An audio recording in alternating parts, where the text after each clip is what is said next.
What's up? What's up? What's up? What's up, everybody?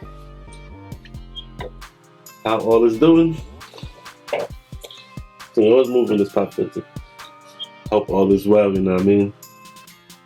And if not, hope we get back on track sooner than later. Singing out there thing. Yo. So, you know what? I'm going to say it's officially over, that the Drake and Kendrick beef, man.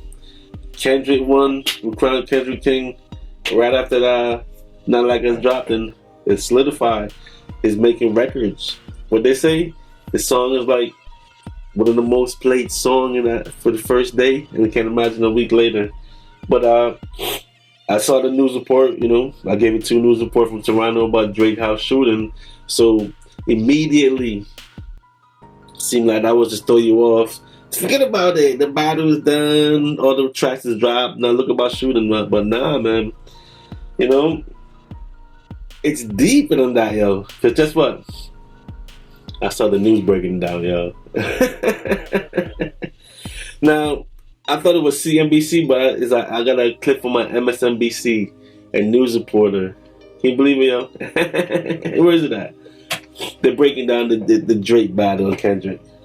So you know what? This is my last post on the situation, so I'm gonna let the news break it down for you, and we'll just put a nail in the coffin for this battle, and that's it. King Kendrick, as we move forward in the hip hop, you know what I mean? So there we are, right? MSNBC. I thought it was CNBC and stuff, but it's MSNBC. Let's go.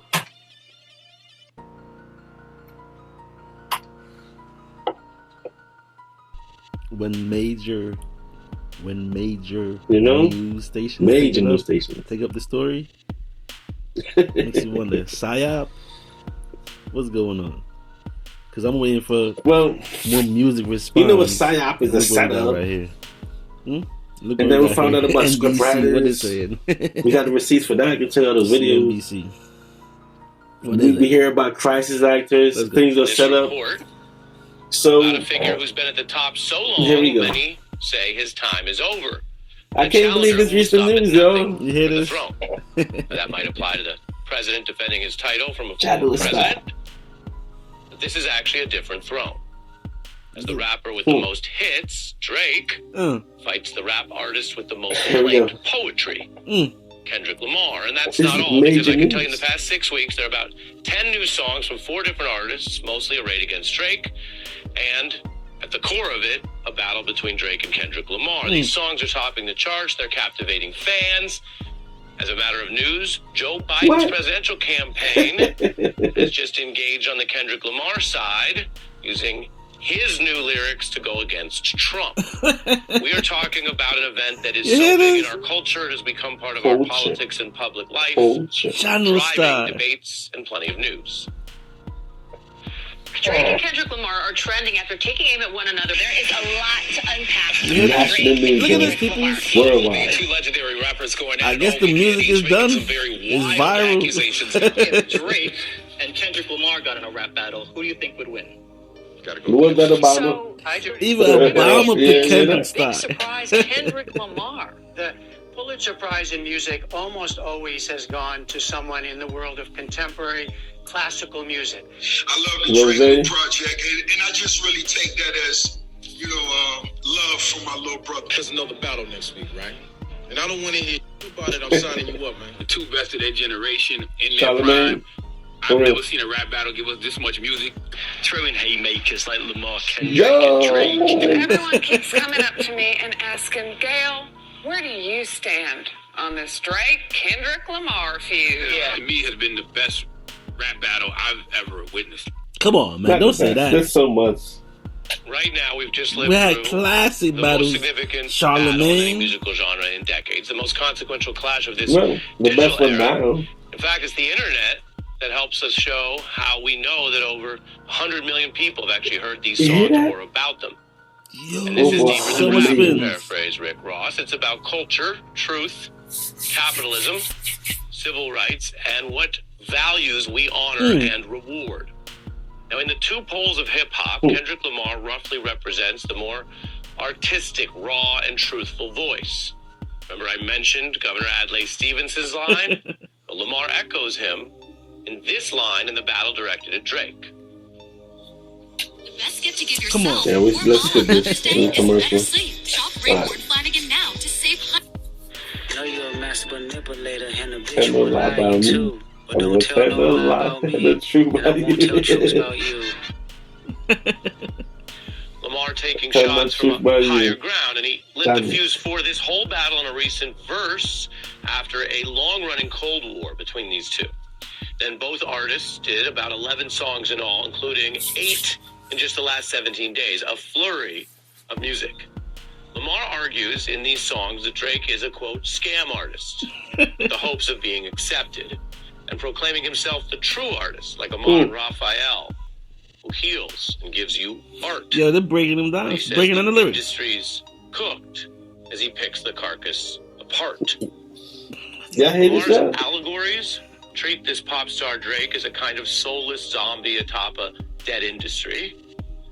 And Lamar casts himself as a reluctant but lethal artistic warrior and revolutionary. That's what it Drake says. For continuing the ugly American playbook of exploiting black culture, copying and stealing art without credit or value, without equity. And this is an issue from current artists that Drake works with to the others that he may idolize. Take the late Tupac Shakur. Lamar invokes Tupac partly for their shared vision. Pac condemned these same capitalist dynamics before his untimely death at age 25. All the society is doing is leeching off the ghetto. They use the ghetto for their pain, for their sorrow, for their culture, for their music, for their happiness, for their movies. Yeah. Is hip hop a psyop, yo? Tupac Shakur is this battle gonna set up, yo? Diagnosing a problem in American from the big corporations to say, hey, we need something dramatic. The ghetto, quote unquote, or black culture, from entertainment and movies to no music. Diddy is going on. We need to cut no Diddy out, so we need something major. News got a hold of this. This is a long-running issue. We've covered it on this program before. It relates, of course, to civil rights, to capitalism, and to politics. As for the current debate, hip-hop experts like Ebro Darden report that Lamar was right to tackle this particular use and exploitation of culture and language. The streets in this hip-hop means something. The streets and the community, where this stuff comes from, the language you're using, the slang you're using, I don't know, the affiliations to individuals who live a lifestyle that is nefarious, those affiliations, they mean something to your credibility. This means something to your credibility, Darden explains. And so what may look to some like just a battle between two big entertainers. Maybe you've heard a little bit about this and thought it's just an entertainment story. What may look like that is something much deeper for many, many people. Now, it's a battle. Drake has been arguing that Lamar is actually the poser in his own right, saying he acts like an activist and plays with those themes lyrically, but doesn't actually take action for his community. People that listen to hip-hop knows. People that says that, well, he works hard, Lamar doesn't even make that much music anymore. And Drake dismisses this kind of hand-wringing over hits as Kendrick trying to have it both ways. The idea is top artists want to go number one. So Drake argues his competitors only do so by either making songs with him, so they do benefit from it, he would argue, or picking fights and talking about him, for real, the boy, in a lopsided 20-on-1 matchup. We already know it's a 20v1. We already know why you went number one. It's clearly because of the boy. The honorable thing is to give me the loot. For real? Now, Drake's responses make some points here with artistry. But over the course of this battle, he found himself defending a type of status quo. And that's this and then week. Backing off this big, long-awaited Because I've been hearing him music this week. He taunted Lamar about everything from how often he drops music to whether he would get involved. Remember this guy reading the script, right? And you got to listen to the language of their writers. Now, what we're discussing here is a small Let's talk about the MSNBC writers for the Both report. men also accused each other of serious crimes with no evidence, the kind of claims that responsible journalists don't even repeat. The songs devolving into acrimony and unverifiable accusations, as the New York Times put it. with attacks on everything from race to appropriation to body image to misogyny and trauma and more. Now, many have noted the extremes as well here. And this is where culture may reflect and extend some of the broader problems we face today.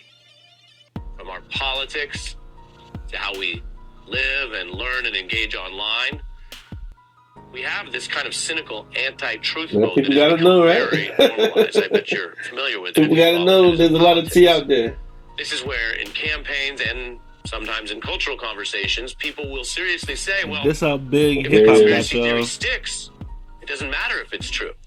It worked. And I want to be clear as we take a look at this important battle that these kind of lyrical contests were once waged more in the spirit of argument, lyricism, artistry, and some sense of truth.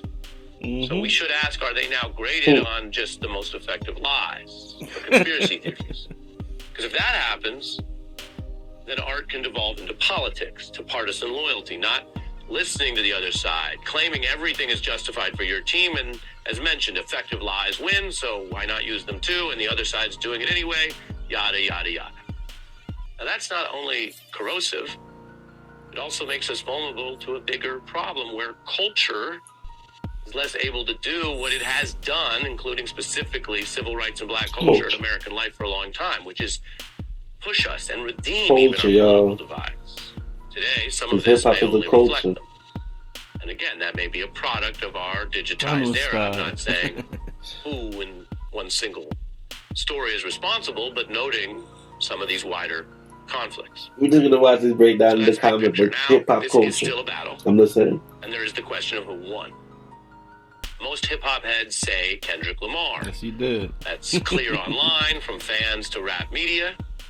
As for the hits, well, this new Kendrick Lamar catalog, the new diss songs I've been telling you about against Drake, they're doing higher numbers with more likes than Drake, and they're breaking records, again, coming out of the unpredictable, organic, spontaneous exchange of poetry. Was it set up? Was it orchestrated? Lyricists. The way it's playing out? Lamar himself cautions against using only that kind of metric. It was a stage.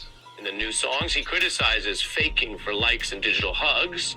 It's on one of those new diss tracks, and he contrasts that with authentic credibility.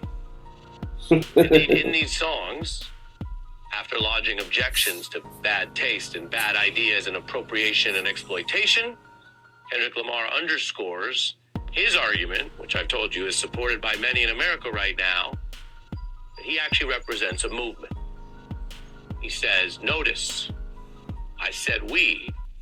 It's not just me. I want the culture feeling. End quote. There it is. There it is. Now, art is not usually a competition. Yeah. But we all have choices to make. From how we live to the whole what segment. we support. And even when it's boiled down to a landslide, though, right? It was a landslide victory for Kendrick. To look not only at who you endorse, it's a landslide, you know. We're all going to make up our own minds, and I encourage you to do that. But how are we getting there? And are we communicating and figuring that out?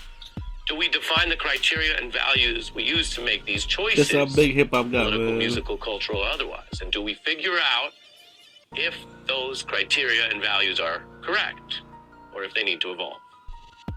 You know, this battle tested those values for many in real time. What happens in the culture matters.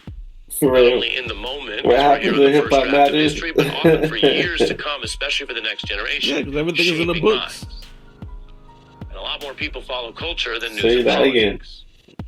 So when we have one of these big debates in real time, we should listen to each other and definitely to the next generation. What do people stand for? Who do we oppose? Why do you care if they're not like us?